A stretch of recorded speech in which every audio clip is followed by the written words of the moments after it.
And welcome to this episode of Game Creation. It's our final episode of looking into responsiveness, and we've covered, I think, a lot of the basics and quite advanced stuff as well. The only thing we've got left is to look at the transition screen, the fighting screen, and trying to get that in line. We also seem to have broken the transitions we have set up, and I'll show you that now. So I've opened up the same project as we had in episode 9. And if I just enlarge it and stuff, you'll see as I walk around, and I probably should change this to make it go quicker, but eventually I'll go into battle. Now we used to have a nice line transition, but that seems to not be working anymore. I'm assuming because we've got the frame different to, I think probably the transitions only work when you keep the frame the same size. Because if they're different, if those are different, then we're going to have problems, right? Now, if I just run this frame, and it'd be a bit easier, you can see that if I enlarge it, it doesn't enlarge at all. The frame, does the frame enlarge? I assume it might do. So something I need to look at is, how do I make this responsive thing? How do I make this global to the application? Because I want this always to happen, right? And what I can do is I can use this, the global event editor. Now you might not have access to this, and if you don't, then you've got to make sure you include these lines on every single frame. But if you do, and I do, so I might as well use it, I can add that here. So always make that like that, right? And when it's in the global event editor, you don't need it on each of the frames, right? They're global behaviors that happen on every single frame. And so if I run that frame now, nothing else happens. Now, what I want to do is I want to make sure that that frame has the window object. So I'm going to go to this frame and make sure it has window control, because this relies on window control, right? And let's give that a go now. I don't know whether it actually will do anything. What is it? Run frame. Okay, brilliant. So you need to make sure that if your global event editor needs an object like the window object, that it has it on every single frame. I don't know if there's a way to have the window object. So let's have a look.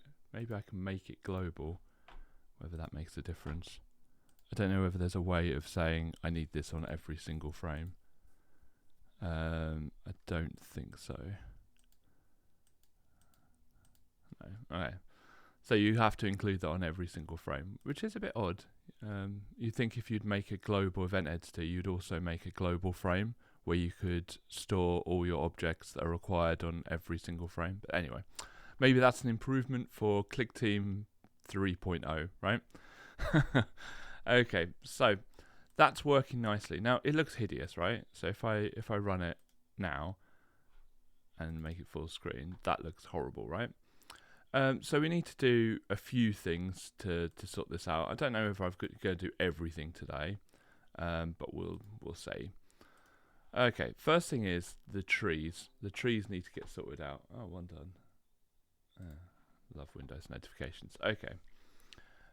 So to do the trees, I need to figure out what the pattern is with these trees and replicate it, right? And what you sometimes might do is you might pick the maximum resolution that you're going for. So 1080p or 4K. And you might get the graphic, like the trees, to fit on that screen, right? To fit on that size screen.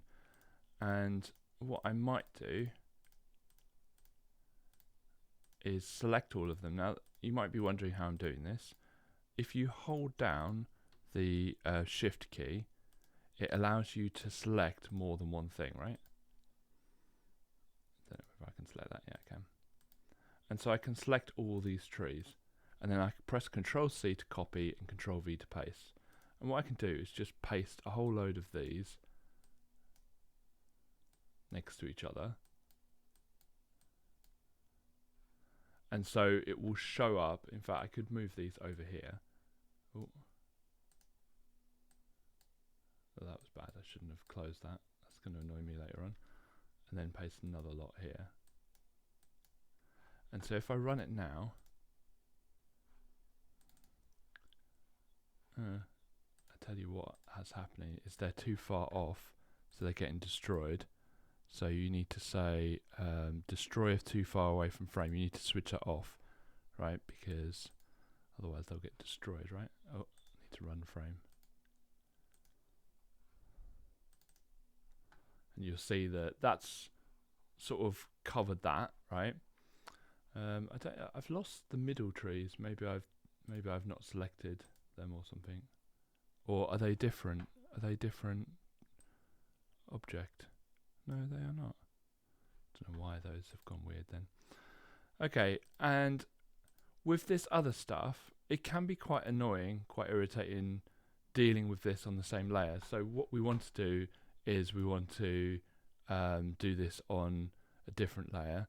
Now, stupidly, I've switched off my layer thing, and I'm sure that one of these things allows me to switch it back on, but it's normally under like, arrange icons. Is it that? No. Is it view? There we are. View, toolbars, layers. Right, there we go. And so what I want is all of this stuff on a different layer, just so I can sort it out. And sometimes it's like an organizational thing, right? So we want to select all these, copy and paste.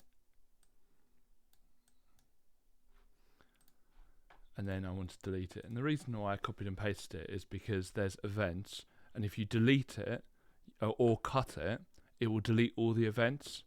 So I want to make sure that the events are still there, so that I can move it to there. And then we can have this one here as well. So again, copy, paste, and then delete, right? Cool. Let's run that and check that everything's as it should be. Yeah, it works perfectly. But you can see the UI elements don't change and the character doesn't change.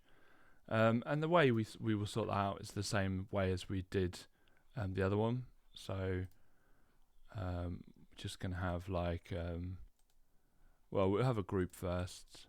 We'll just have the responsive group.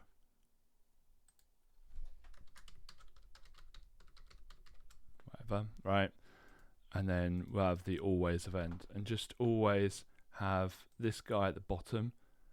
So the X position of him, which will always be at the center of the frame, right? So it's going to be frame width divided by 2, and then take away half of his width. Or I think his, I don't know where his hotspot is. Because really I want his hotspot to be at the top left. I think his hotspot's in a weird place, right? So let's put it at the top left.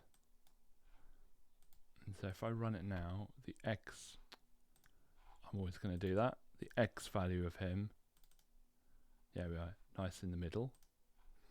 We want the Y value, we want him towards the bottom, right? So position, Y coordinate,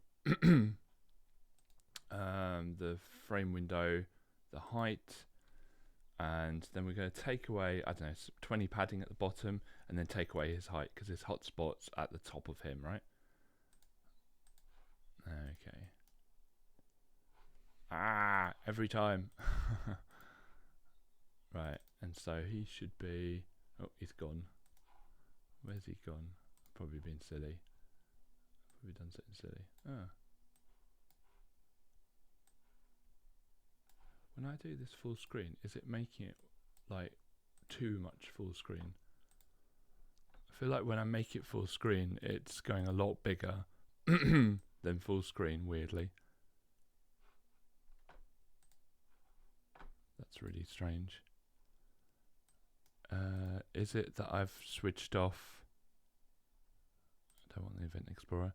Is it that I've made it so heading when maximized? Probably need that on. Let's run frame. I'm assuming he is there. He's just at the bottom. He seems to have disappeared. That's really strange. Why has he disappeared? Ah, because that contradicts this always event. Player start Y is how I need to change it. So I need to set the player start Y to that. And this is what happens, is you forget you've coded something already. So alterable value, where's the player start Y? Is it a global event? Or is it, actually it might be in one of the data ones. Let's have a look. It's in that player animations. This one here, okay. So alterable value set player start Y paste. Let's have a look at that now. Every time. frame, right. Interesting. So I might be setting the player start Y somewhere else. Play pixel from start, pixels from start, pixels from start, direction. Player start Y. Players start Y. And I'm saying always. Oh, I don't want to do it always, do I? Ah, that's going to be a problem.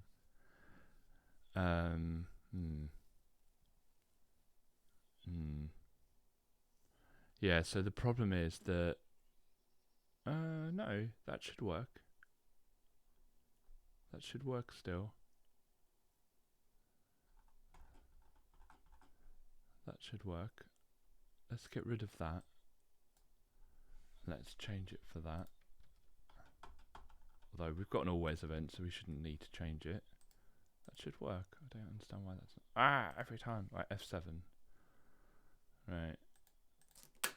So if I change that, yeah, it's not changing. Why is he not changing? Pixels 1, add 5 pixels. Pixels from start.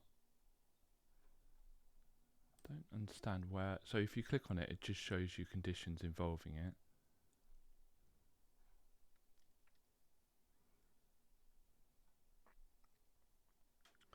This should absolutely work, and I'm really not sure. Player start Y.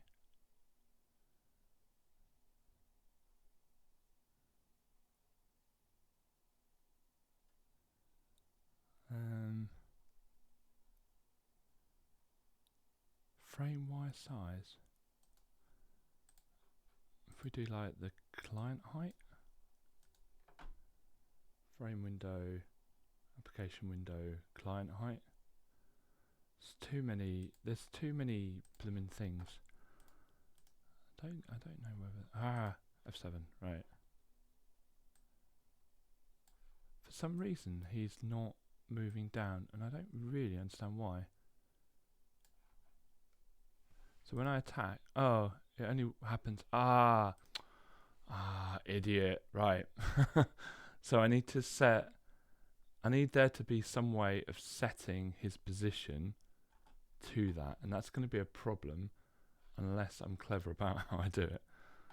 So that's setting his Y position. It says always do that, which is player start Y. So if I cut that and move it down here,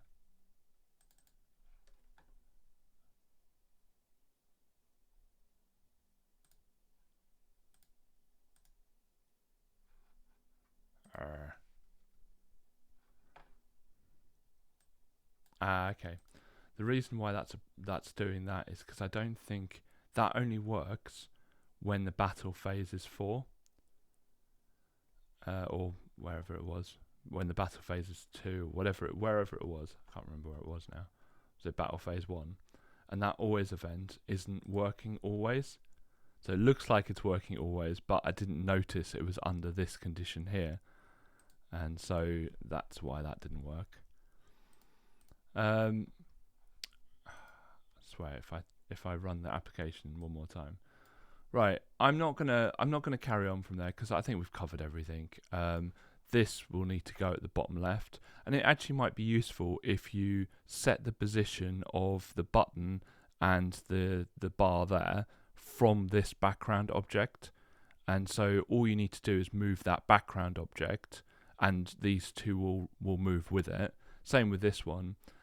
Just have the slim slime, the name, and the bottom bit relative to the background.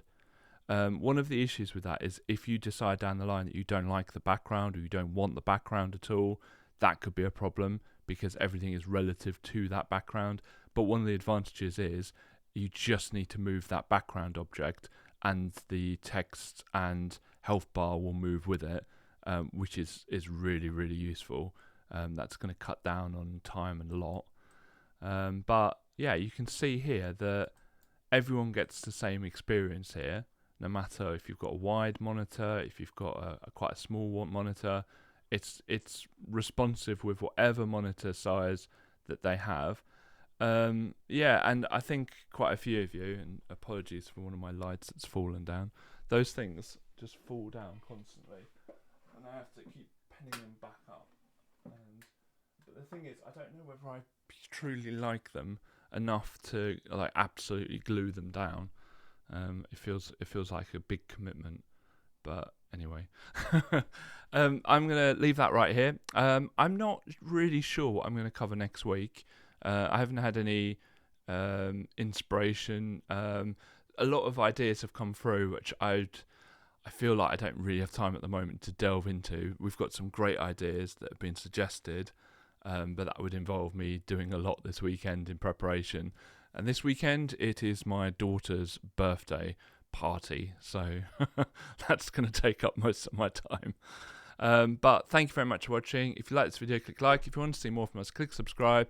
And if you've got any quick ideas that we can cover next week, that would be amazing. I'm wondering whether I do a touch interface one, maybe like a, what do you call it, a Bejeweled clone or something, like the puzzle game that we can talk about touch controls. But if you got any other ideas, let me know. Otherwise, I'll see you next week and have a nice weekend.